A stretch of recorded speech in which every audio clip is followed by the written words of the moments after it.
पहिलं तर तुम्हाला मुलांना सगळ्यांना नमस्कार. इथे उपस्थित असलेले विनीत सर, त्यांची सगळी टीम आणि उपस्थित असलेले सगळे मान्यवर, आज मला खरं म्हणजे तुमच्या ह्या क्लासमध्ये बोलायची संधी दिली त्याच्यासाठी मी आधीच तुमच्या सगळ्यांचे आभार मानते. मी आणि तुम्हाला जास्तीत जास्त जवळ तुमच्या पोचेल असा विषय मी मांडणार आहे. माझा विषय तुम्हाला माहिती आहे, तर मी आता सुरुवात करते. तुझसाठी जन्मरण ते जनन, तुझ वीण जलन ते मरण, तुझ सकल चराचर शरण चराचर शरण. मी स्वतंत्रते, मी स्वतंत्रते, मी स्वतंत्रते.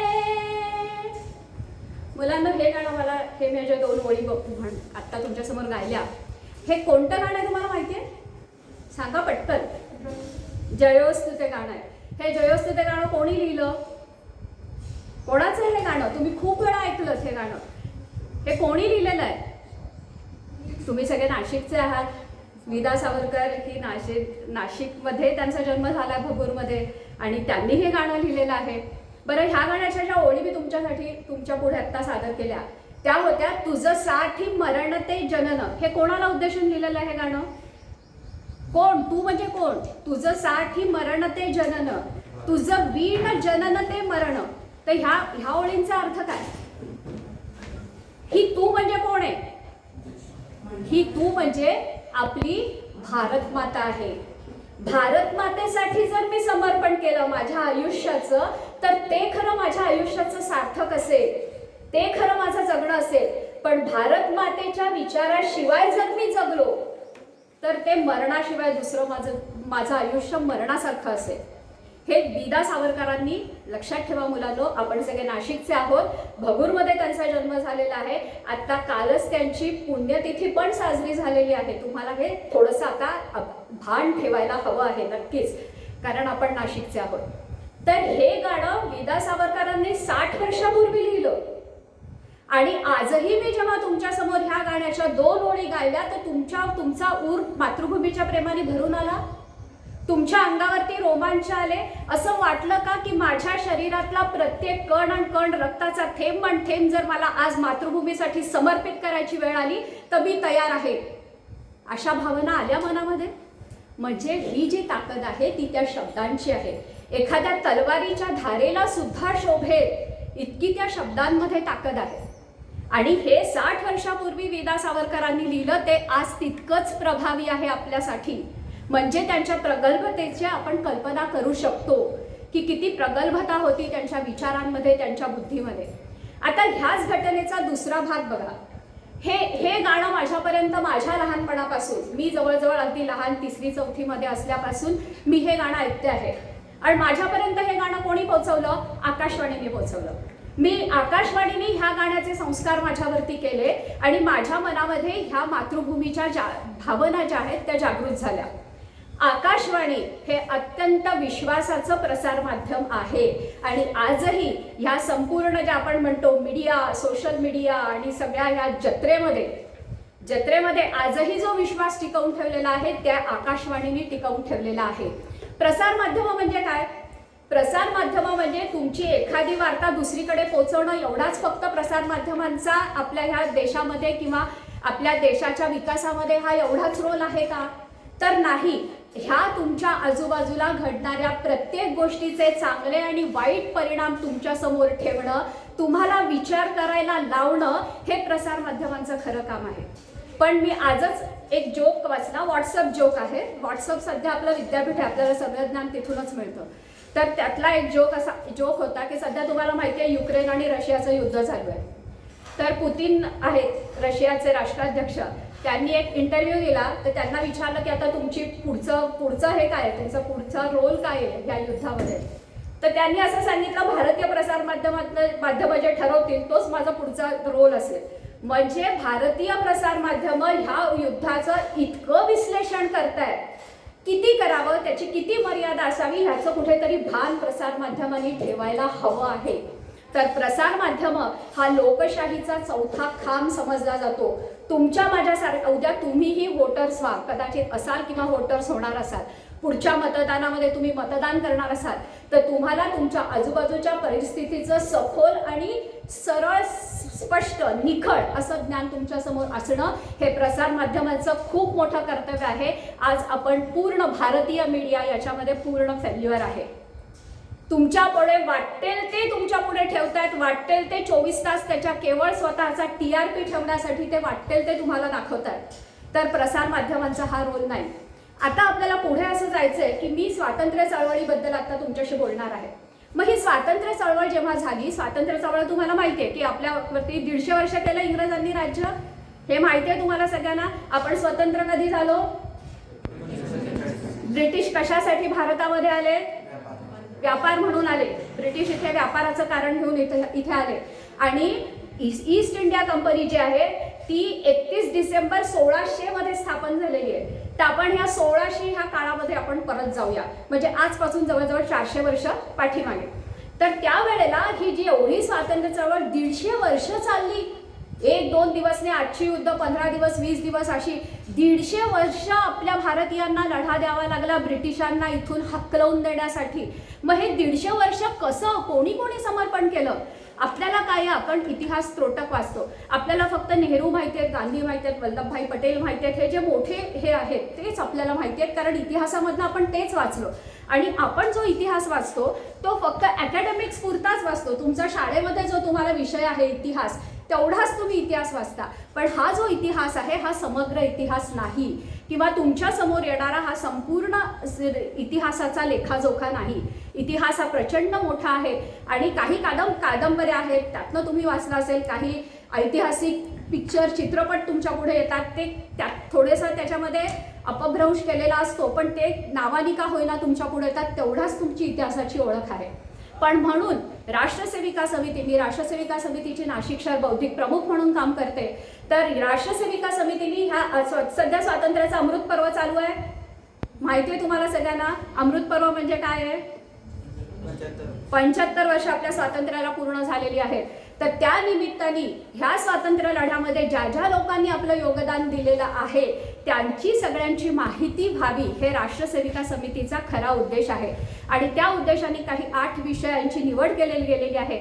त्यातला माझा हा विषय आहे की स्वातंत्र्य संग्रामामध्ये संत, कवी, साहित्यिक आणि पत्रकार यांचं योगदान काय होतं. तर ही 150 वर्षाची स्वातंत्र्याची चळवळ चालू होती. ती 150 वर्ष ह्या सगळ्या लोकांनी स्वतःचं योगदान दिलेलं आहे. ती स्वातंत्र्याची ज्योत आहे ती 150 वर्ष तेवत ठेवलेली आहे, ती संपू दिली नाहीये, ते जागृत ठेवलेली आहे. आणि म्हणूनच आपल्याला 1947 साली स्वातंत्र्य मिळालेलं आहे. याची थोडीशी पार्श्वभूमी, जसं मी तुम्हाला आता सांगितलं की ईस्ट इंडिया कंपनी ही 1600 मध्ये 31 डिसेंबर 1600 मध्ये स्थापन झाली. त्यावेळेला युरोपची परिस्थिती काय आहे ती बघूया. युरोप हा आर्थिक मंदी युरोपमध्ये आलेली होती, प्रचंड आर्थिक रेसेशन जे तुम्ही म्हणता, ती युरोपमध्ये आर्थिक मंदी आलेली होती. त्यांना उत्पादनाचं काही साधन त्यांच्या समोर नव्हतं, नवीन मार्ग शोधणं अत्यंत आवश्यक झालेलं होतं. अशा वेळेला त्यांच्या राज्यकर्त्यांनी काही दर्यावर्दी लोकांना बाहेर पाठवलं. आणि या दर्यावर्दींमध्ये भारतामध्ये कोण आलं? भारतामध्ये कोण आलं पहिल्यांदा? तुम्ही इतिहास वाचलेला आहे. वास्को द गामा हा पहिल्यांदा भारतामध्ये आला आणि त्या भारत भूमीवरती त्यांनी पाऊल ठेवलं. आणि तेव्हा भारताची जी संपूर्ण वैभव त्यांनी पाहिलं. त्यावेळेला मसाल्यांचे पदार्थ, डाक्याची मलमल, ह्या सगळ्या ज्या गोष्टी होत्या त्या भारताचं वैभव होत्या. आणि ते त्यांनी बघितलं आणि तेव्हा त्यांनी ठरवलं हे संपूर्ण एशिया म्हणजे कुठपासून? अफगाणिस्तानपासून श्रीलंकेपर्यंत, अफगाणिस्तानपासून म्यानमारपर्यंत, ह्या आपण संपूर्ण अखंड भारतवर्ष याला म्हणतो. त्यातनं मग एक एक देश वेगळे झाले, एक एक देशांची फाळणी झाली. पण आपलं हे संपूर्ण भारतवर्ष हे अफगाणिस्तानपासून सुरू होतं, ते इकडे म्यानमारपर्यंत येतं आणि इकडे खाली श्रीलंकेपर्यंत येतं. भूतानपासून वरती भूतानपासून श्रीलंकेपर्यंत अशा या संपूर्ण भारतवर्षाचं वैभव पाहिलं. आणि हे सगळे व्यापारी चाट पडले आणि मग त्यांनी ठरवलं की आपण करायचा व्यापार ते ह्या आशियाई देशांमध्येच आपण व्यापार करायचा असं त्यांनी ठरवलं. आणि मग हे सगळेच त्यावेळेला आले. फ्रान्समधनं फ्रेंच आले, पोर्तुगालमधनं पोर्तुगीज आले, हॉलंडमधनं डच आले, ब्रिटनमधनं ब्रिटिश आले आणि या सगळ्यांनी या व्यापाराला सुरुवात केली. आणि मग 1608 मध्ये ब्रिटिश ईस्ट इंडिया कंपनीचा पहिला कॅप्टन हॉकिन्स हा सुरतमध्ये हेक्टर नावाचं जहाज घेऊन आला. आणि हेक्टर नावाचं जहाज घेऊन झाला. मग इथे आल्यानंतर काय, तर इथे आपल्या देशाची परिस्थिती कशी होती, वेगवेगळी राज्य होती, वेगवेगळी संस्थानं होती आणि ह्या वेगवेगळ्या संस्थानाचे वेगवेगळे राजे राज्य करत होते. तर मग ह्यांनी काय केलं, साहजिक आहे आपल्याकडे जेव्हा पाहुणा एखादा येतो आपण बिल्डिंगमध्ये खाली लिहितो, कोणी फेरीवाला वगैरे इथे आतमध्ये येऊ नका असं आपल्या बिल्डिंगमध्ये आपण लिहितो.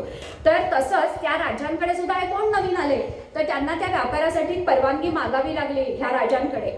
आणि एवढी काही त्यांना पटकन परवानगी दिली नाही, पण मग त्यांनी वेगवेगळे नजराणे द्यायचे, त्यांना काहीतरी खुश करायचं ह्या राजांना, असं त्यांनी धोरण ठेवलं आणि एकेका राजांकडे त्यांनी व्यापाराची परवानगी मागितली. ही व्यापाराची परवानगी मागता मागता असं झालं की त्यांना लक्षात आलं की हे जे राजे आहेत ना हे सगळे विभक्त आहेत, ह्या राजांमध्ये सलोखा नाहीये, त्यांची एकमेकांमध्ये भांडणं आहेत आणि ह्याचा आपण चतुर होते ब्रिटिश, त्यांचं चातुर्य वाखाणण्याजोगंच आहे, चतुर होते. आणि मग त्यांनी ओळखलं की ह्या राजांमधली जी भांडणं आहेत त्याचा आपल्याला फायदा होईल का. तुम्हाला पंचतंत्रातली एक गोष्ट माहिती आहे का त्या सगळ्यांना, कोणती, लोण्याच्या गोळ्याची.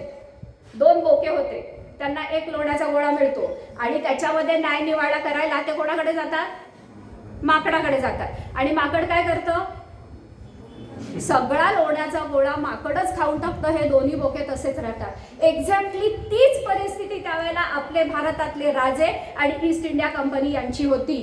ह्या दोघांच्या भांडणामध्ये ह्या सगळ्या राजांनी मदत कोणाची घेतली, ईस्ट इंडिया कंपनीची घेतली आणि ईस्ट इंडिया कंपनीने असं एक एक करत सगळे राज्य आपल्या अधिपत्याखाली आणली.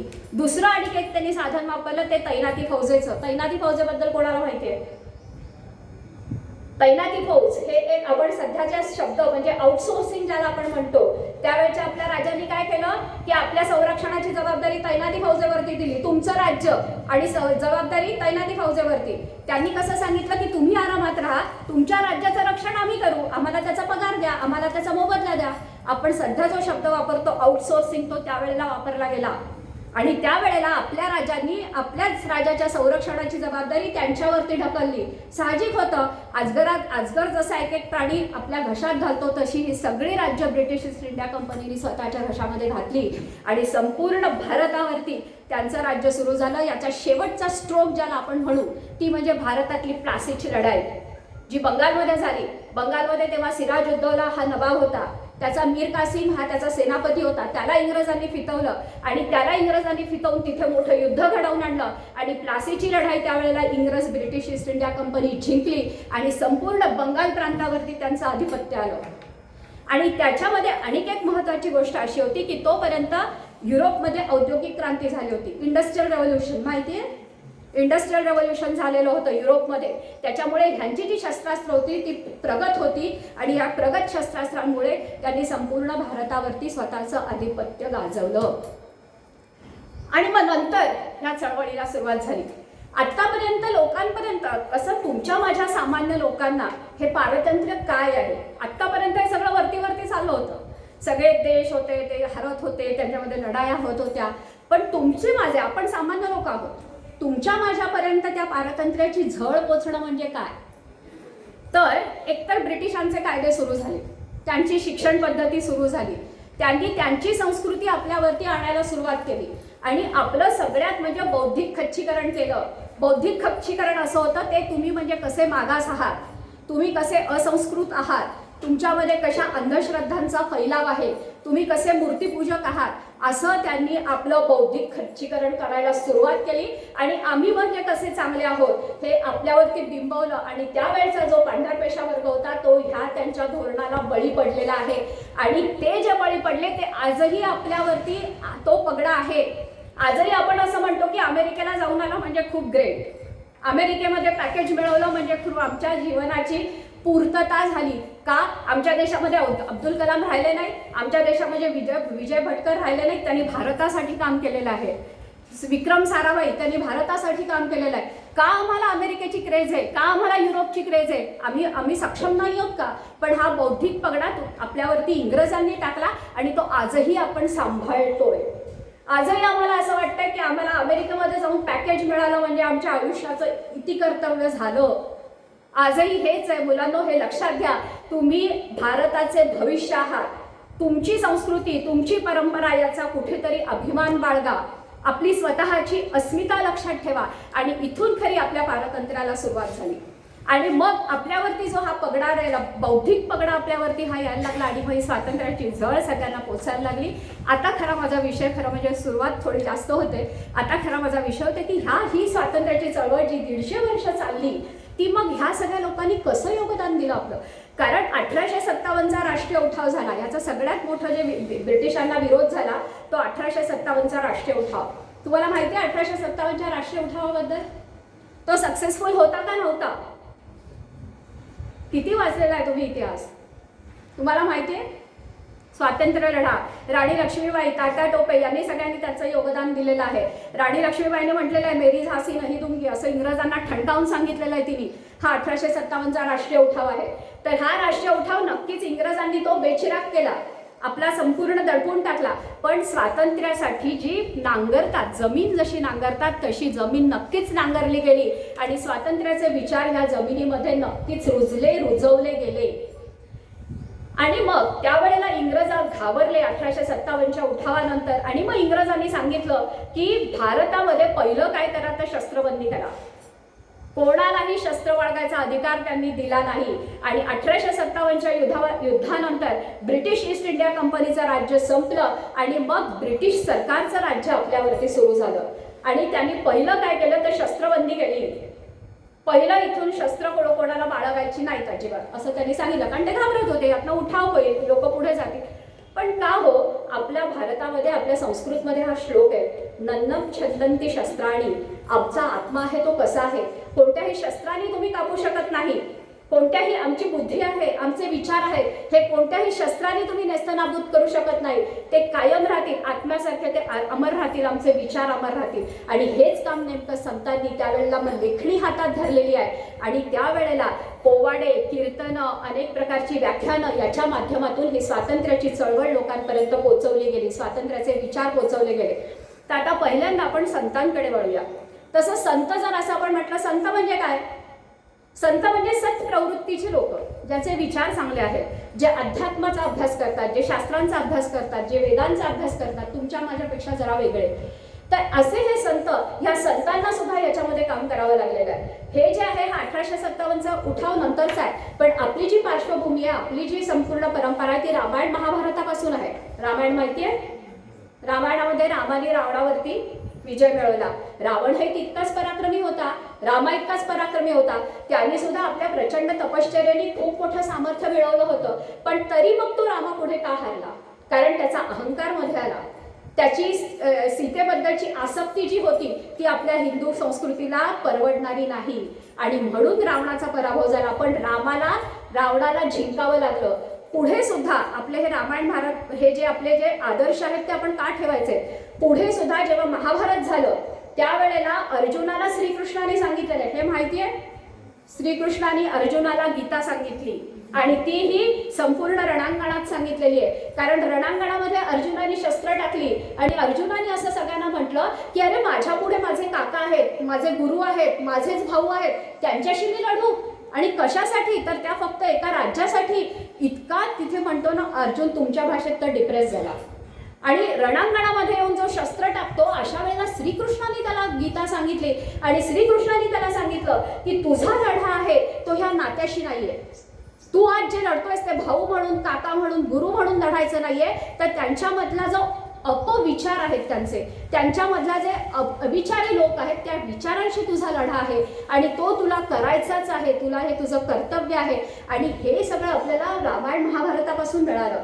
आमच्या समितीच्या ज्या काय संस्थापिका वंदनीय लक्ष्मीबाई केळकर यांनी सुद्धा रामायण हा मोठा आदर्श ठेवला आणि रामायणातली प्रत्येक व्यक्तिरेखा आहे ती आपल्या देशासाठी कशी समर्पित होती. का भरताला तर सहज राज्य मिळालं होतं, भरताने का नाही राज्यावर बसला, रामाची का वाट पाहत बसला 14 वर्ष? कारण त्याची निष्ठा होती, निष्ठा होती ती त्या अयोध्येवरती होती, त्याची निष्ठा होती त्या रामावरती होती, आपल्या मोठ्या भावावरती होती. हा आदर्श आम्हाला रामायणाने घालून दिला आणि ह्या व्यक्तिरेखा तशा पद्धतीने आमच्या वंदनीय लक्ष्मीबाई केळकर यांनी रामायणाच्या प्रवचनातनं त्यांनी लोकांपुढे ठेवला आणि रामायण हा आपल्यासाठी आदर्श ग्रंथ आहे.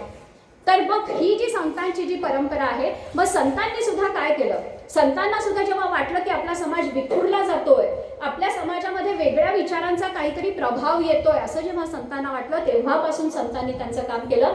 तर पहिल्यांदा 10व्या शतकामध्ये, म्हणजे आपण जवळजवळ असं म्हणू की 10 शतकं पाठीमागे, 10व्या शतकामध्ये पहिलं मोठं काम केलं असेल ते तामिळनाडूचे संत रामानुजाचार्य यांनी काम केलं. त्यावेळेला हिंदू धर्म पूर्ण आळसटला होता, हिंदू धर्मातला पौरुषार्थ संपलेला होता.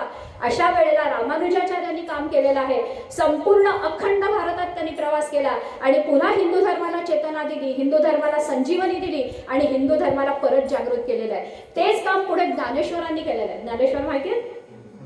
काय सांगाल ज्ञानेश्वरांबद्दल, विशेष काहीतरी सांगाल? ज्ञानेश्वरांबद्दल काय सांगाल? तुम्हाला वारकरी संप्रदाय माहिती आहे, तुम्हाला दिंडी जाते जवळ, तर ज्ञानेश्वरांबद्दल काय सांगाल? काहीतरी विशेष सांगाल ज्ञानेश्वरांबद्दल? एक्झॅक्टली, बरोबर आहे. पसायदान आता विश्वात्मके देवे, हे त्यांचं पसायदान आहे. तसाच त्यांनी ज्ञानेश्वरी हा ग्रंथ लिहिला. ज्ञानेश्वरी हा ग्रंथ म्हणजे गीतेचं प्राकृत रूप आहे. गीता ही संस्कृतमध्ये, तेव्हा ज्ञानेश्वरांच्या लक्षात आलं की हा समाज आहे, हा काहीतरी दिशाहीन होत चाललेला आहे किंवा वेगवेगळ्या विषयांचा त्यांच्यावरती प्रभाव आहे. तर हे लोकांना बाजूला करून ती गीता जी आहे ती ज्ञानेश्वरी लिहून ती प्राकृतमध्ये ज्ञानेश्वरांनी आणली. आणि मुलांना हे काम ज्ञानेश्वरांनी स्वतःचं कार्य करून समाधीच मुळे 23व्या वर्षी घेतले. तुमची वय काय सांगा बरं?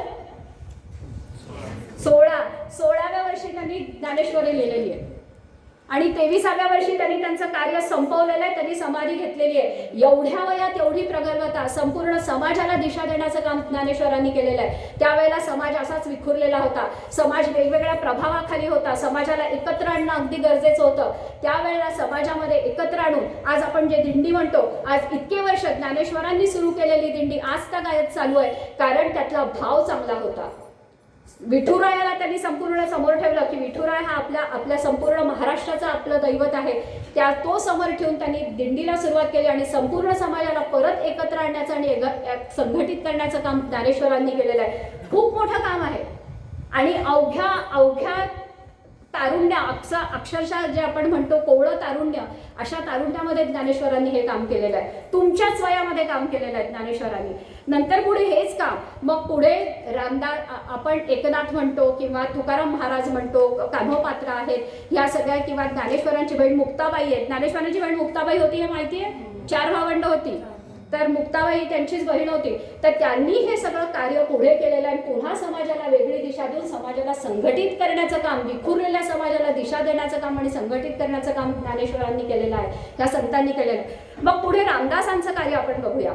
रामदासांचं कार्य जे आहे, रामदास तर शिवाजी महाराजांचे गुरु उत्तर त्यांच्या आयुष्यामध्ये आहे. कारण त्यांचं जे नंतर राजकीय कर्तृत्व आहे शिवाजी महाराजांचं, त्या राजकीय कर्तृत्वामध्ये रामदासांनी त्यांना मार्गदर्शन केलेलं आहे.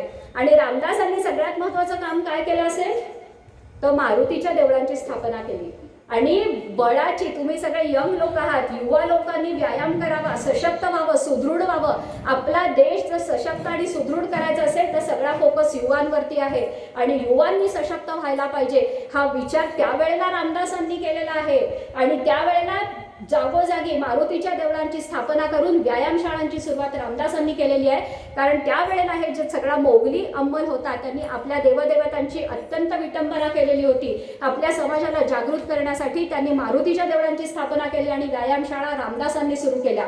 असं हे रामदासांचं खूप मोठं कार्य आहे. नंतर पुढे संत तुकडोजी महाराज, ज्यांना राष्ट्रसंत म्हणतात, त्यांचा अनेक राष्ट्रीय चळवळीमध्ये सहभाग होता. स्वतः सुंदर छान भजनं म्हणत होते, स्वतःच खंजिरी वाजवत होते, खड्या आवाजामध्ये भजनं म्हणत होते आणि लोकांसमोर भजनासाठी येऊन त्यांनी राष्ट्रीय विचार जे आहेत, आपल्या देशाचे, देशभक्तीचे विचार संत तुकडोजी महाराजांनी आपल्या भजनातनं लोकांपर्यंत पोहोचवले आणि अनेक वेगवेगळ्या राष्ट्रीय चळवळीमध्ये संत तुकडोजी महाराजांचा सहभाग होता. नंतर पुढे आपण आध्यात्मिक आणखीन पुढे गेल्यानंतर स्वामी विवेकानंद, नंतर रामकृष्ण परमहंस, योगी अरविंद घोष यांचं पण काम तितकंच मोठं आहे. हे आध्यात्मिक सामर्थ्य यांच्यामध्ये होतं. आपले वेद आणि शास्त्र यांचा अभ्यास करून त्यांनी वेगळं आध्यात्मिक सामर्थ्य मिळवलेलं होतं. विवेकानंदांचं आयुष्य किती, विवेकानंदांना फक्त 39 वर्षाचं आयुष्य लाभलेलं आहे आणि एवढ्या कार्य त्यांनी तेवढ्या वयामध्ये केलेलं आहे. विवेकानंदांबद्दल काय माहिती आहे मुलांना? विवेकानंदांबद्दल काय माहिती? तर विवेकानंद सगळ्यात महत्त्वाचं गोष्ट म्हणजे 1893 मध्ये जेव्हा सर्वधर्म परिषद शिकागोमध्ये भरली आणि त्यावेळेला तिथे उभं राहून माझ्या प्रिय बंधूंनो आणि भगिनींनो असं म्हणून त्यांनी आपली जी धर्माची ओळख आहे ते आपलं विश्वबंधुत्वच आहे. आणि या विश्वबंधुत्वात त्यांनी सगळ्यांना हाक घातलेली आहे की तुम्हीच माझे भगिनी आणि मित्र, बंधू आणि भगिनी आहात. 1893 साली त्यावेळी विवेकानंदांचं वय फक्त 30 वर्षाचं होतं. 1863 मध्ये विवेकानंदांचा जन्म झालेला आहे. ही जागतिक धर्म परिषद भरलेली होती ती 1893 शिकागोमध्ये भरलेली होती. वय किती होतं? 30 वर्षाचं. यातलं कोणीच म्हातारं नव्हतं. 50 वर्षाच्या पुढे कोणीच नव्हतं. स्वातंत्र्य चळवळ हे सगळं युवकांनी केलेलं आहे. युवकांमधलं रक्त आहे ते सळसळतं असायला पाहिजे तर नक्की परिणाम आपल्याला साधतो. तर विवेकानंदांचं कार्य हे सुद्धा तितकंच मोठं आहे. पुढे रामकृष्ण परमहंस, योगी अरविंद घोष या सगळ्या संतांचं त्यांचं आध्यात्मिक कार्य होतं आणि त्यांच्या अध्यात्माने त्यांना इतकं प्रचंड तेज लाभलेलं होतं की अनेक अमेरिका आणि युरोपमधले अनेक लोकांनी त्यांचं शिष्यत्व पत्करलेलं आहे. आणि शिष्यत्व पत्करून त्यांनी स्वतःचा ख्रिश्चन धर्माचा असून त्यांनी हिंदू धर्माचा अंगीकार केलेला आहे आणि भारतामध्ये येऊन भारतासाठी काम केलेलं आहे. भारतातल्या लोकांनी नाही केलं पण युरोपमधनं ह्यांचे शिष्य म्हणून जे आले त्यांनी ते काम केलेलं आहे. आणि याच्यात सगळ्यात उत्तम उदाहरण म्हणजे भगिनी निवेदिता. त्यांनी विवेकानंदांचं शिष्यत्व पत्करलेलं आहे आणि इथे येऊन पुन्हा महिलांसाठी शाळा काढून शिक्षणाची सोय करून त्यांना उद्योग देऊन त्यांच्यामध्ये कसा विकास होईल याचा प्रयत्न भगिनी निवेदितांनी केलेला आहे. तर असं हे संतांचं खूप मोठं कार्य त्याच्यामध्ये आहे. आपण जे स्वातंत्र्य चळवळ ही जी 150 वर्ष सतत चालू राहिली त्याच्यामध्ये ह्या सगळ्या लोकांचं पण योगदान आहे. आता आपण पुढे कवींचं योगदान कसं आहे तुम्ही बरं. आता कवी आहे आज मराठी, मी म्हणते की आपला आज मराठी दिवस आहे. काय आहे याचं कारण?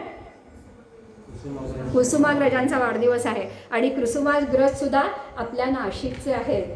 आपण आपल्या नाशिकचा किती अभिमान आपल्याला वाटायला पाहिजे. कुसुमाग्रजांसारखं व्यक्तिमत्व नाशिकमधलं आहे, विदा सावरकरांसारखं व्यक्तिमत्व नाशिकमधलं आहे. यांचा आपल्याला अभिमान आहे.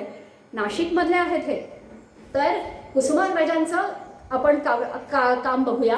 कुसुमाग्रजांनी सुद्धा खरं त्यांचा काळ थोडा पुढे आहे पण तरी सुद्धा गोवा मुक्ती संग्राम हा जो झाला त्याच्यामध्ये कुसुमाग्रजांचं अगदी स्वतःचं काम त्यांनी स्वतः समर्पण त्या गोवा मुक्ती संग्रामामध्ये केलेलं आहे. कुसुमाग्रजांचा कवी म्हणून तर ते खूप मोठे होतेच. त्यांची एखादी तरी कविता सांगा मला आत्ता पटकन. कुसुमाग्रजांची जी गरजा जय जयकार क्रांतीचा गरजा जय जयकार हे कुसुमाग्रजांचं आहे. आणखीन एक सांगू. वेडात मराठी वीर दौडले सात हे कुसुमाग्रजांची कविता आहे. आणि आज पुन्हा लता दिदींना मी अभिवादन करते की लता दिदींनी हे गाणं गायलेलं. मुलांना मुद्दाम हे गाणं ऐका. शिवाजी राजांचा जो काळ होता त्या कालखंडाला त्याचा थोडीशी पार्श्वभूमी याला आहे आणि मग तुम्हाला त्या गाण्याची पार्श्वभूमी हे गाणं कसं लिहिलं गेलं तेही तुम्हाला कळेल. तर कुसुमाग्रजांचं हे आहे. जेव्हा जालियनवाला बागचं हत्याकांड झालं माहिती आहे तुम्हाला. जालियनवाला 1919 मध्ये जालियनवाला बागचा हत्याकांड. जनरल डायर यांनी तिथे प्रचंड मोठी अशी सभा भरलेली असे तुमच्या माझ्यासारखे एकत्र झालेले होते आणि त्यावेळेला बेछूट गोळीबार केलेला आहे. आणि बेछूट गोळीबार केला त्यावेळेला मग अत्यंत प्रेतांचा खस तिथे पडलेला आहे आणि त्यावेळेला कुसुमाग्रजांचं सुद्धा हृदय म्हणतात ते द्रवलं. आणि कुसुमाग्रजांनी त्यावेळेला लिहिलेलं आहे. त्यांच्या ज्या काव्याच्या पंक्ती आहेत त्यांनी मोठं काव्य लिहिलं. मी सगळं काही इथे वाचत नाही पण त्यातल्या त्यांनी ओळी लिहिते मी. 5 ओळ्या परी पडली पाहून प्रेतांची रास नयन झाकले असशील देवा तू आपुले खास. देवा तू काय झोपला होतास? तुझे डोळे काय बंद होते? एवढा मोठा नरसंहार तिथे झाला, एवढा प्रेतांचा खच तिथे पडला, तेव्हा तू कुठे होतास असं कुसुमाग्रजांनी देवाला विचारलेलं आहे. कुसुमाग्रजांना सुद्धा तेव्हा प्रचंड दुःख झालेलं आहे. नंतर पुढे आपण सावरकरांचं गाणं मी पहिल्यांदाच तुम्हाला सांगितलं ते तर जयोस्तुते हे त्यांचं सावरकरांची पूर्णच प्रतिभा किंवा साहित्यामधलं योगदान हे प्रचंड मोठं आहे. त्यांनी ग्रंथ लिहिलेले आहेत, कवी आहेत, ते नाटककार आहेत. त्यांनी शिवाजी महाराजांचा पोवाडा लिहिलेला आहे, त्यांनी शिवाजी महाराजांची आरती लिहिलेली आहे. असं सावरकरांचं प्रचंड मोठं साहित्यिक योगदान आहे. दुसरं सावरकरांचं गाणं सांगा मला. ब्रायटनच्या किनाऱ्यावरती मी ही हिंट देते तुम्हाला. ब्रायटनच्या किनाऱ्यावरती सावरकर बसलेले आहेत. एक्झॅक्टली कोणी सांगितलं? येस बरोबर आहे. ने मजसी ने परत मातृभूमीला सावरकरांनी सांगितलं. ब्रायटनच्या किनाऱ्यावरती सावरकर बसलेले आहेत. त्यांना विरह कोणाचा होतोय? मातृभूमीचा, प्रियसीचा नाही. प्रियसीचा विरह नाही, त्यांना मातृभूमीचा विरह होतोय की मातृभूमी तुझ्यापासून मी किती लांब आहे, आणि ते सागराला हाक देतायत की मला ह्या मातृभूमीला पोचव, मला हा मातृभूमीचा विरह मला सहन होत नाहीये. सावरकर ब्रायटनच्या किनाऱ्यावरती बसलेले आहेत. हे सावरकरांचं योगदान त्याच्यामध्ये आहे. नंतर पुढे मी जसं रामायण, महाभारत, गीता, ह्या गीतेने तर आपल्याला कायमच मार्गदर्शन केलेलं आहे. गीतेवरती अनेक साहित्यिकांनी स्वतःची टीका, सकारात्मक टीका केलेली. विनोबा भावे यांनी गीताही लिहिलेली आहे, संत तुकडोजी महाराजांनी ग्रामगीता लिहिलेली आहे, लोकमान्य टिळकांनी गीता रहस्य हा ग्रंथ लिहिलेला आहे. तर गीतेवरती तर अनेक लोकांनी अनेक साहित्य त्यातनं उत्पन्न झालेलं आहे. तर गीता हे जे आपण काव्यात्मक गीता म्हटलं किंवा महाभारत काव्यात म्हटलं, हेही आपल्यासाठी आदर्शच आहे. पुढे जाऊन सगळ्यात महत्त्वाची गोष्ट ज्या काव्याबद्दल मी बोलणार आहे तुमच्याशी, ते आहे वंदे मातरम. सुजलाम सुफलाम मलयज शीतलाम मातरम वंदे मातरम. हे कोणी लिहिलं हे गाणं? मुलांना सांगा, हा इतिहास सगळ्यात. येस, बंकिमचंद्र चटर्जी. गुड. बंकिमचंद्र चटर्जींनी हे गाणं लिहिलेलं आहे. आणि बंकिमचंद्र चटर्जींनी हे गाणं त्यांच्या आनंदवट ह्या कादंबरीमध्ये आलेलं हे गाणं आहे. आणि हे गाणं त्यांना कोणीही सांगितलं नव्हतं की तुम्हाला देशभक्तीची, स्वातंत्र्याची चळवळ सुरू ठेवायची आणि म्हणून तुम्हाला एखादं गाणं लिहायचं आहे, असं त्यांना कोणी सांगितलं नव्हतं. पण आनंदमठ ही जी कादंबरी आहे, तो त्यावेळेला 1857च्या उठावाच्या आधी संन्यासांचा उठाव झालेला आहे. आणि त्या संन्यासांच्या उठावावरती आधारित 1892 साली आनंदमठ ही कादंबरी बंकिमचंद्र चटर्जींनी लिहिली. त्याच्यामध्ये हे वंदे मातरम हे गीत होतं. आणि त्यावेळेला अक्षरशः ही कादंबरी असताना, लिहिताना बंकिमचंद्र चटर्जींना समोर आपली मातृभूमीचा दृष्टांत झालेला आहे. आणि त्या खरोखर आपली भूमी सुजलाम सुफलाम आहे, कितीतरी चांगल्या नद्या आहेत. कालच मी एक लेक्चर ऐकलं, त्याच्यामध्ये आपल्या भारतामध्ये 1800 प्रकारची वेगळी फुलांच्या प्रजाती आहेत. आपल्या भारतामध्ये आपली जी भाज्या, व्हेजिटेबल्स आपण ज्याला म्हणतो किंवा सॅलड असं म्हणतो, ते इतकं विविध प्रकारचं सॅलड भारतामध्ये उपलब्ध आहे. भारतामध्ये धान्य, ज्वारी, मका किंवा बाजरी, ही सगळी धान्य, इतकी विविध प्रकारची धान्य भारतामध्ये आहेत. आमची जमीन आहेच सुजलाम सुफलाम. इतकी विविध प्रकारची फळं भारतामध्ये आहेत. अशी ही सुजलाम सुफलाम माझी मातृभूमी, तिचा दृष्टांत बंकिमचंद्र चटर्जींना झालेला आहे. आणि तेव्हा त्यांनी वंदे मातरम हे गाणं लिहिलं. आणि वंदे मातरम हे गाणं आपण मी म्हणू की संपूर्ण स्वातंत्र्य चळवळीचं नेतृत्व जिने केलं, त्या ह्या 2 शब्दांनी केलं, वंदे मातरम. वंदे मातरम म्हणून आपले कितीतरी क्रांतिकारक फासावरती चढलेले आहेत. वंदे मातरम म्हणून त्यावेळेला अनेक परदेशी कापडांच्या होळ्यासाठी लोक बाहेर आलेली आहेत. वंदे मातरम म्हणून तेव्हा हाक घातली की सर्वांनी ब्रिटिशांच्या ज्या सरकारी नोकऱ्या आहेत त्या आत्ताच्या आत्ता सोडून द्या, त्यांचं हे नांगुल चालन करायची गरज नाही. त्यावेळेला वंदे मातरम म्हणून कितीतरी लोकांनी स्वतःच्या सरकारी नोकऱ्यांवरती पाणी सोडलेलं आहे. असं हे वंदे मातरम की ज्यांनी संपूर्ण स्वातंत्र्य चळवळीचं नेतृत्व केलं असं आपण म्हणू शकतो. हे गाणं वंदे मातरम, हे साहित्य, हे जे कवन होतं, आजही मला तितकंच प्रेरक आहे. आजही मी जेव्हा वंदे मातरम म्हणते तेव्हा माझ्या अंगावरती तेच रोमांच उभे राहतात, तीच समर्पणाची भावना माझ्या मनामध्ये येते. तर असे वंदे मातरम. नंतर पुढे कदम कदम बढ़ाए जा हे गाणं, हे तुम्हाला माहिती आहे आझाद हिंद सेना कोणाची होती? आझाद हिंद सेना सुभाषचंद्र बोसांची होती. आणि त्यांचं हे कदम तालचं हे गीत होतं, कदम कदम बढ़ाए जा, खुशी के गीत गाए जा. हे जे गाणं होतं ते गाणं आजही आपल्याला तितकंच प्रेरणादायक आहे. नंतर साने गुरुजींनी पण आपली काव्य लिहिलेली आहेत. साने गुरुजींचं जे आहे ते गरजा जय जयकार नाही, त्यांचं जे आहे साने गुरुजींचं ते काव्य आहे.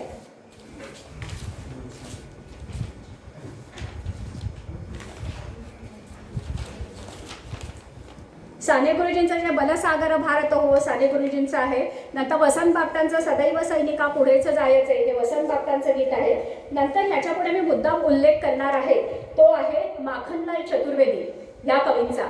माखनलाल चतुर्वेदींनी इतक्या सुंदर भावना व्यक्त केलेल्या आहेत देशाबद्दलच्या.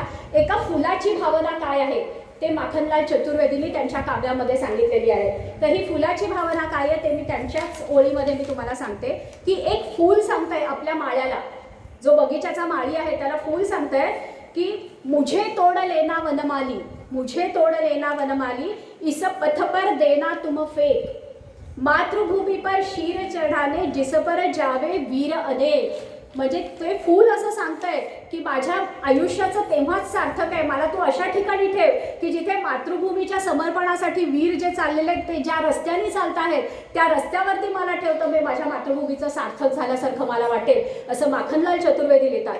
नंतर सगळ्यात महत्त्वाचं आणखी एक म्हणजे गोविंद दरेकर, हे पुन्हा नाशिकचेच कवी आहे आणि त्यांनी रणाविना स्वातंत्र्य कोणा मिळाले हे काव्य त्यावेळेला लिहिलं आणि त्यावेळेला ब्रिटिश सरकारला त्यांची सुद्धा भीती वाटली आणि त्या काव्यावरती पुढे बंदी आणलेली आहे ब्रिटिशांनी आणि बंदी आणली आणि त्याच संदर्भामध्ये वीर सावरकरांचे भाऊ बाबाराव सावरकर यांना या संदर्भामध्ये तुरुंगवास सुद्धा भोगावा लागलेला आहे. इतकं लोकांचं समर्पण आहे की त्याच्यामध्ये सुद्धा हे गाणं सुद्धा त्यांना आलेलं हे ब्रिटिशांना आवडलेलं नव्हतं. तर हे आहे. नंतर पुढे जे आहे आणखीन आपण हे जे काव्यात्मक आपण जे योगदान आहे अनेक कवींचं त्याच्यामध्ये पुन्हा अण्णाभाऊ साठे. अण्णाभाऊ साठे हे कोण होते? शाहीर होते आणि खरं म्हणजे लोकनाट्य लोककलेमधनं आलेले शाहीर होते.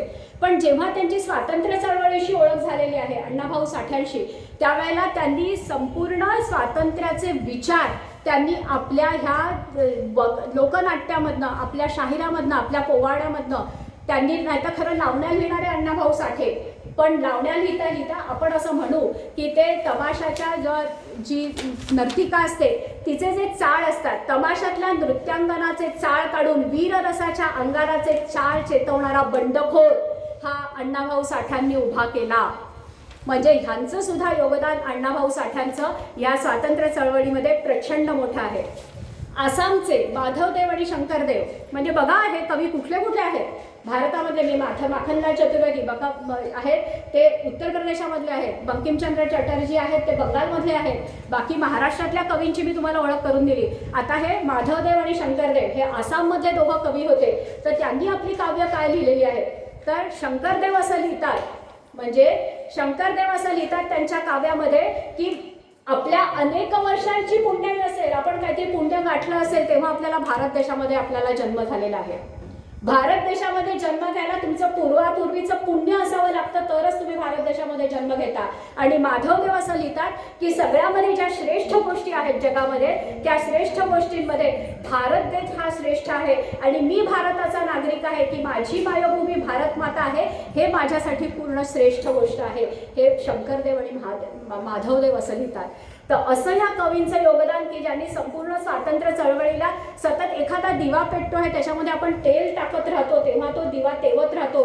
तर असं आपलं काम आपल्या कवितेतनं आपल्या साहित्यातनं ह्या लोकांनी केलेलं आहे आणि ही स्वातंत्र्याची चळवळ 150 वर्ष चालू राहिलेली आहे. त्याच्यापुढे आपण जाऊया साहित्यिकांचं काम. साहित्यिक आहे, साहित्यिक म्हणजे लेख लिहिणारे, तुम्हाला माहिती आहे लिटरेचर जे सगळं आहे त्या लिटरेचरमध्ये सुद्धा त्यांनी सुद्धा कसं आपलं योगदान दिलेलं आहे. तर पुन्हा मी आता इथे बंकिमचंद्र चटर्जींच्या आनंदमठ कादंबरीचा इथे उल्लेख करते. 1892 साली ही कादंबरी आली. त्याच्यावरती पुढे ब्रिटिशांनी बंधनं घातली म्हणजे घाबरले, म्हणजे याचा अर्थ त्याच्यामध्ये प्रभाव होता म्हणून ब्रिटिशांनी त्याच्यावरती बंदी आणली. हे जे होतं हे संन्याशांचं जे बंड झालेलं होतं त्या संन्याशाच्या बंडावरती आधारित ही आनंदमठ कादंबरी होती. आणि तुम्हाला माहिती असेल मुलांनो की ह्या स्वातंत्र्य चळवळीमध्ये जे जास्त योगदान होतं ते बंगाल आणि महाराष्ट्रातनं जास्त सेनानी आपले पुढे आलेले आहेत. तसं पंजाबमधनं सुद्धा आले, पण महाराष्ट्र आणि बंगालमध्ये ह्या स्वातंत्र्य चळवळीचा प्रसार आणि प्रचार खूप मोठा झालेला आहे. बंकिमचंद्र तसा लोकमान्य टिळकांनी गीता रहस्य हा ग्रंथ लिहिलेला आहे. तो मंडालेच्या तुरुंगामध्ये लिहिलेला आहे. हेही तुम्हाला माहिती आहे. लोकमान्य टिळकांना सुद्धा तुरुंगवास भोगावा लागलेला आहे आणि मंडालेच्या तुरुंगामध्ये त्यांनी गीता रहस्य हा ग्रंथ लिहिला.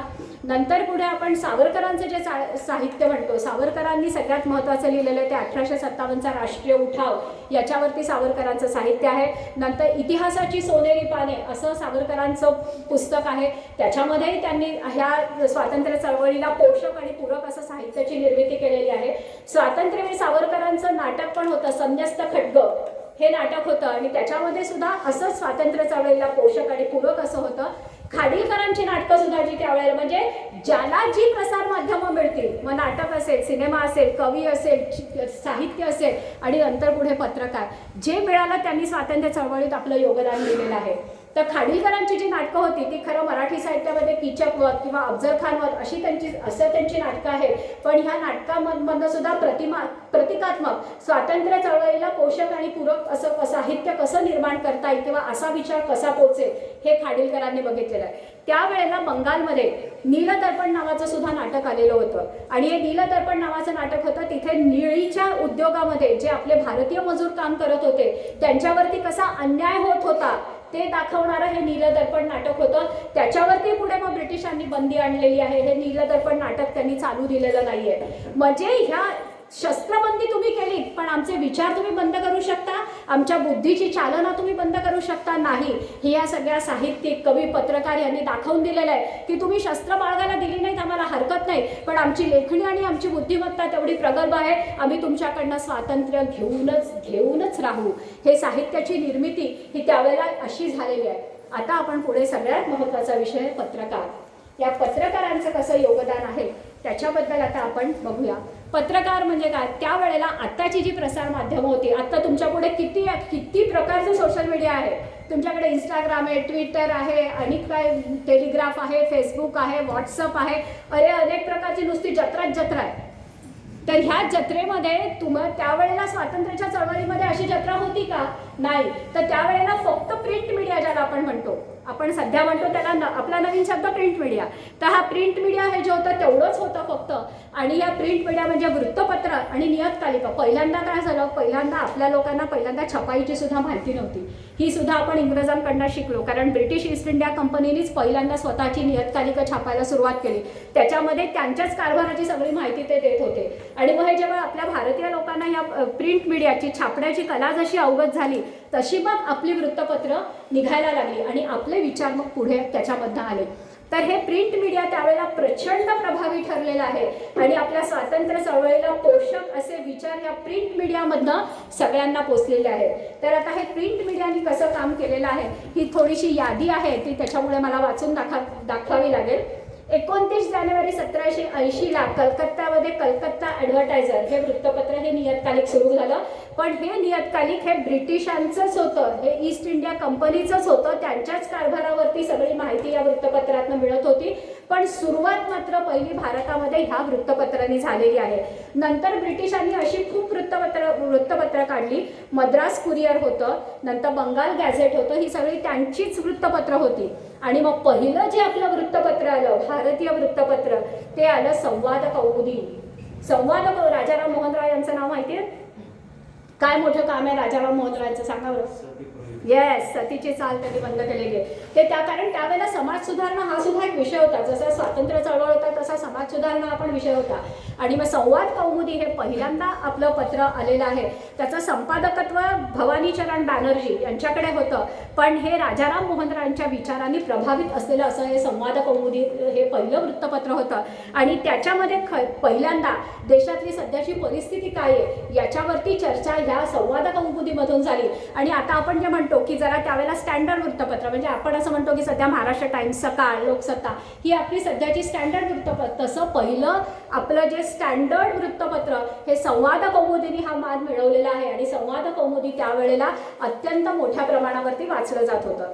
त्याच्यानंतर मग जे आलेलं आहे ते 1831 मध्ये संवाद प्रभाकर हे वृत्तपत्र आलेलं आहे. आणि हे जे वृत्तपत्र आहे ते ईश्वरचंद्र गुप्त यांनी सुरू केलेलं आहे. आणि त्याच्यामध्ये मात्र संवाद कौमुदीमध्ये थोडासा सुधारणांचा विषय होता, पण ह्या ज्या संवाद प्रभाकर जे होतं त्याच्यामध्ये मात्र खरे स्वातंत्र्याचे विचार या संवाद प्रभाकरमधनं पहिल्यांदा लोकांपर्यंत पोहोचवले गेले. आणि लोकांना स्वातंत्र्य म्हणजे काय याची ओळख 1861 साली या संवाद प्रभाकर या नियतकालिकातनं ह्या वृत्तपत्रातनं मिळाली. नंतर पुढे जे आहे ते लाहोरला ट्रिब्युनल नावाचं वृत्तपत्र सुरू केलं. आणि हे ट्रिब्युनल नावाचं जे वृत्तपत्र होतं त्याचे जे संपादक होते ते दयाल सिंग माझिनिया हे त्याचे संपादक होते. आणि ते त्यावेळेला हे बघा, हा जो काळ आहे तो 1881चा काळ आहे. 1881 मध्ये लाहोर आणि पंजाब या भागामध्ये स्वातंत्र्याच्या चळवळीचं ते नेतृत्व करत होते. आणि त्यावेळेला लाहोरला हे लाहोर ट्रिब्युनल नावाचं वृत्तपत्र आलेलं आहे. आणि ह्याच्यामधनं स्वातंत्र्य चळवळीला पोषक, लोकांना मार्गदर्शक असे विचार तेव्हा त्यातून आले. नंतर त्याच्या पुढे जे आहे ते परदेशामध्ये मादाम कामा तारकानाथ दास, श्यामजी कृष्ण वर्मा, लाला हरदयाल यांनी गदर हे वृत्तपत्र सुरू केलेलं आहे. डॉक्टर खानखोजे यांनी परदेशामध्ये वेगवेगळ्या प्रकारचं साहित्य आणि नियतकालिका आणि पत्र नियतकालिका वृत्तपत्र काढून आपली समाजाची, आपली जी स्वातंत्र्याची चळवळ आहे ती परदेशात सुद्धा चालू ठेवायचा उपक्रम त्यांनी केला असं म्हणायला हरकत नाही. कारण असं आहे की आपण म्हणतो की कंसाला सुद्धा जे मारलेलं आहे ते श्रीकृष्णाने त्याच्या राज्यात जाऊन मारलेलं आहे. रामाने सुद्धा रावणाचा पराभव केला, तो लंकेत जाऊन केलेला आहे. तसाच प्रकारचा हा जो उठाव आहे जे आपल्या ज्या ह्यांनी केला, आपले जे आपण म्हणतो की आपले हे जे सगळे हे होते चळवळीतले जे योद्धे होते त्या योद्ध्यांनी परदेशात जाऊन सुद्धा, क्रांतिकारकांनी परदेशात जाऊन सुद्धा हा उठाव केलेला आहे आणि परदेशात सुद्धा ही आपली स्वातंत्र्याची चळवळ चालू आहे. त्याच्यामध्ये ह्या सगळे श्यामजी कृष्ण वर्मा, मादाम कामा, नंतर डॉक्टर खानखोजे यांचं नाव प्रचंड मोठं आहे. आता आपण महाराष्ट्रातल्या वृत्तपत्रांकडे येऊया. महाराष्ट्रातलं असं कुठलं वृत्तपत्र तुम्हाला माहिती आहे की त्यांनी प्रचंड मोठं काम केलेलं आहे? केसरी कोणी चालू केलं? लोकमान्य टिळक. केसरीने प्रचंड मोठं काम या स्वातंत्र्य चळवळीमध्ये केलेलं आहे. पण आपलं जे पहिलं वृत्तपत्र आलेलं आहे महाराष्ट्रामधलं ते 1832 मध्ये दर्पण नावाचं वृत्तपत्र आलेलं आहे आणि हे बाळशास्त्री जांभेकर यांनी हे वृत्तपत्र चालू केलं आणि ह्यांचा जो जन्मदिवस आहे तो आजही पत्रकार दिन म्हणून साजरा केला जातो आणि चांगल्या पत्रकाराला पुरस्कार दिला जातो. चांगला पत्रकार म्हणजे कोण? फक्त TRP साठी काम करणारा नाही, तर खरी माहिती जो तुमच्यापर्यंत पोहोचवेल तो खरा तुमचा चांगला पत्रकार. तर ह्या पत्रकार दिन सुद्धा त्यांच्या नावाने आज साजरा केला जातो. एवढं मोठं काम पहिलं दर्पण. आणि त्यावेळेला मुलांनो मी तुम्हाला सांगते, हे इतकं जे आहे हे प्रिंटिंगचं जे काम आहे, प्रत्यक्ष प्रिंटिंगचं काम आहे ते शिकणं, त्याच्यासाठी ते सगळ्या की लावायला लागाय. आज सगळं कम्प्युटराइज्ड आहे, त्या कीची जुळणी करावी लागायची आणि ह्या लोकांनी पदरमोड करून ही वृत्तपत्र काढलेली आहेत. स्वतःच्या खिशातनं पैसे देऊन ही वृत्तपत्र त्यांनी त्यावेळेला काढलेली आहेत. कारण त्यावेळेला ही वृत्तपत्र कोणी विकत घेईल याची खात्री सुद्धा नव्हती, तरी सुद्धा स्वतःची पदरमोड करून त्यांनी वृत्तपत्र ही काढली आणि स्वातंत्र्याची चळवळ ही प्रसार आणि प्रचाराचा सुरू केला. त्याच्यानंतर काळ हे वृत्तपत्र आलेलं आहे आणि हे काळ आहे हे शीम परांजपे यांचं वृत्तपत्र होतं. हे मात्र प्रचंड जहाल मतवादी होतं आणि त्यांनी ब्रिटिशांचा कारभार कसा चाललेला आहे त्यांच्या मर्मावरती काळ या वृत्तपत्रांनी बोट ठेवलेला आहे. आणि असंच म्हणतात या काळ या वृत्तपत्राचा लौकिकच असा होता मुळी की काळ म्हणजे इंग्रजांचा काळ ठरलेला. काळ हे वृत्तपत्र इंग्रजांचा काळ ठरलं आणि इंग्रजांनी हे काळवरती सुद्धा बंदी आणली. त्यांच्या काही प्रकाशनावरती काही तात्पुरती बंदी आणली की ह्यांनी जर असे हे स्वातंत्र्याचे विचाराचा प्रसार आणि प्रचार करत सुटले तर ब्रिटिशांना स्वतःची खुर्ची हलेल की काय याची भीती वाटत होती. त्याच्यामुळे त्याच्यावरती सुद्धा बंदी आलेली आहे. आणि नंतर जे प्रचंड मोठं काम केलेलं आहे ते अर्थात लोकमान्य टिळकांनी केलेलं आहे. लोकमान्य टिळकांनी केसरी हे वृत्तपत्र आणलं. लोकमान्य टिळक हे स्वतः जहाल मतवादी होते आणि हे जे वृत्तपत्र आणलं, खरं म्हणजे पेपर वाचणं म्हणजे काय आणि पेपरमधला अग्रलेख वाचणं म्हणजे काय हे खरं म्हणजे लोकमान्य टिळकांनी लोकांपुढे आणलं. आणि लोकांमध्ये जी अभिरुची निर्माण झाली, जी आपल्या अग्रलेख वाचायची जी अभिरुची निर्माण झाली ती लोकमान्य टिळकांच्या केसरी या वृत्तपत्रांनी अभिरुची निर्माण झाली. त्या काळामध्ये केसरी हा खेडोपाडी पोचत होता आणि त्यावेळेला जे गावातले थोडेसे बुद्धिमान शिक्षित लोक होते ते एकत्र मिळून केसरीचं वाचन करत होते. आणि त्यामुळे मग ही जी पुढे सगळी जी आंदोलनं झालेली आहेत, असहकार आंदोलन झालं किंवा परदेशी कापडांची होळी झाली, या सगळ्या सविनय कायदेभंगाची चळवळ झाली, या सगळ्या चळवळीमध्ये या केसरी वृत्तपत्रांनी हे विचार, स्वातंत्र्याचे पोषक आणि पूरक विचार लोकांपर्यंत पोहोचवण्याचं काम केसरी या वृत्तपत्रांनी प्रचंड मोठं केलेलं आहे. आणि केसरी या वृत्तपत्राचं खूप मोठं योगदान ह्या स्वातंत्र्य चळवळीमध्ये आहे. नंतर पुढे जे अनेक सुधारक हे पण एक वृत्तपत्र होतं. या सुधारक या वृत्तपत्रामध्ये हे आगरकरांचं होतं. आगरकरांचे विचार हे टिळकांपेक्षा थोडे वेगळे होते. त्यांच्यामध्ये असा मतभेद होता. आगरकरांना असं वाटायचं आधी आपण सगळ्यांना शिकवूया आणि मग आपण स्वातंत्र्य घेऊया असं आगरकरांना वाटत होतं. तर टिळकांचं म्हणणं असं वेगळं होतं, शिकवायला गेलो तर हे ब्रिटिश लोक त्यांचंच सगळं शिक्षण देतील आणि आपण मग आपलं शिक्षण काय देणार, त्याच्यापेक्षा पहिल्यांदा स्वातंत्र्य मिळवा आणि आपलं शिक्षण चालू करा. हा थोडासा त्यांच्या विचारांमध्ये फरक होता. त्यांनी सुद्धा सुधारक नावाचं वृत्तपत्र आणलेलं आहे. नंतर लोकहितवादींची शतपत्रे हा आणखी एक विषय आहे. गोपाळ हरी देशमुख यांना लोकहितवादी असं म्हणायचे आणि त्यांनी 108 पत्र लिहिलेली आहेत आणि ही 108 पत्र जी आहेत ती समाजाला उद्देशून लिहिलेली आहेत, सुधारणांसाठी लिहिलेली आहेत. सुधारणा हा त्यांचा विषय होता, स्वातंत्र्य चळवळी हाही त्यांचा विषय होता. पण त्याच्यामध्ये सगळ्यात महत्त्वाचं जे ब्रिटिशांचं अर्थकारण होतं त्याच्या मर्मावरती बोट ठेवणारं काम गोपाळ हितवादी लोकहितवादींच्या शतपत्रेमधून झालं. आणि त्यांनी त्याच्यामध्ये लिहिलं, हे ब्रिटिशांचं अर्थकारण आहे म्हणजे आपल्या भारताला कंगाल करायचं धोरण आहे. हे जे सगळं धोरण तुम्हाला माहिती आहे की तिथे सगळा युरोपमध्ये औद्योगिक क्रांती झाली होती, तिथे सगळा माल तयार होत होता आणि तिथं तो इथे येऊन भारतात विकला जात होता आणि हा त्यातला सगळा नफा ब्रिटिश तिकडे घेऊन जात होते.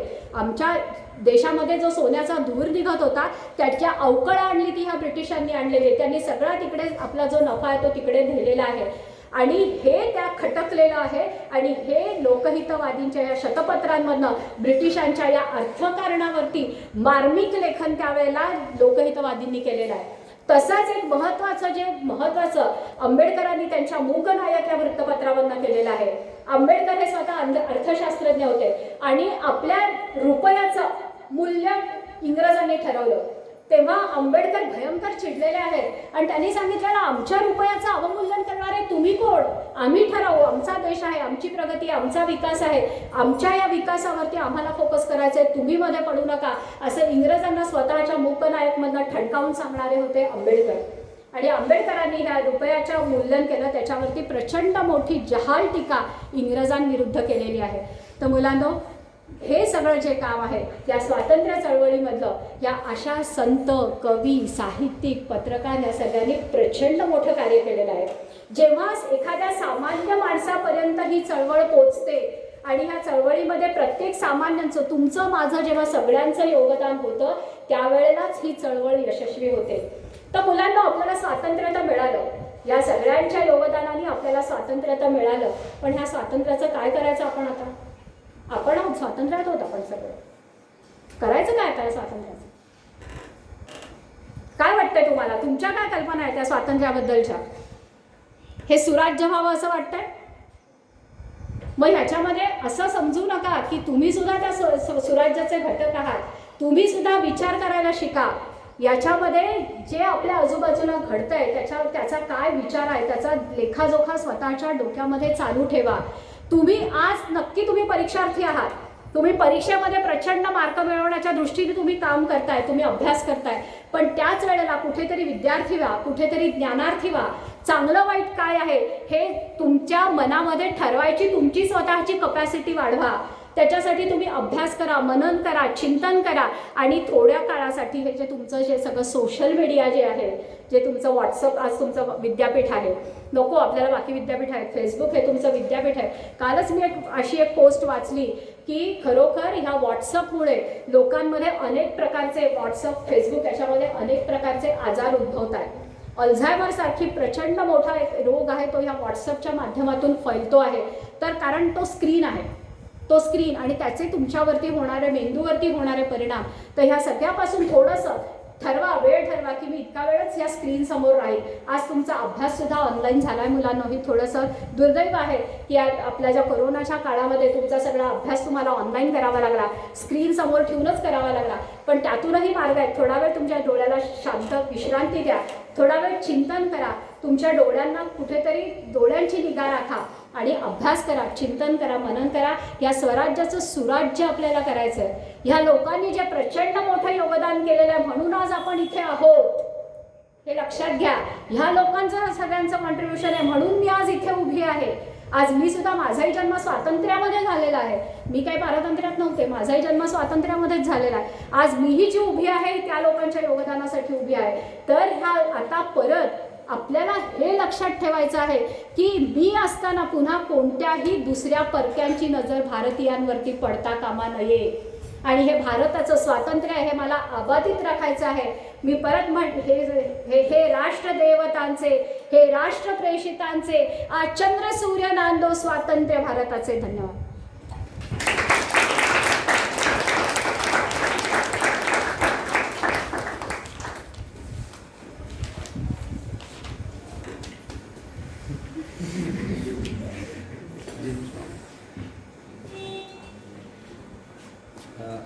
शुभांगी देवधर यांना तर आपण सगळेजण आपण आभार मानूच.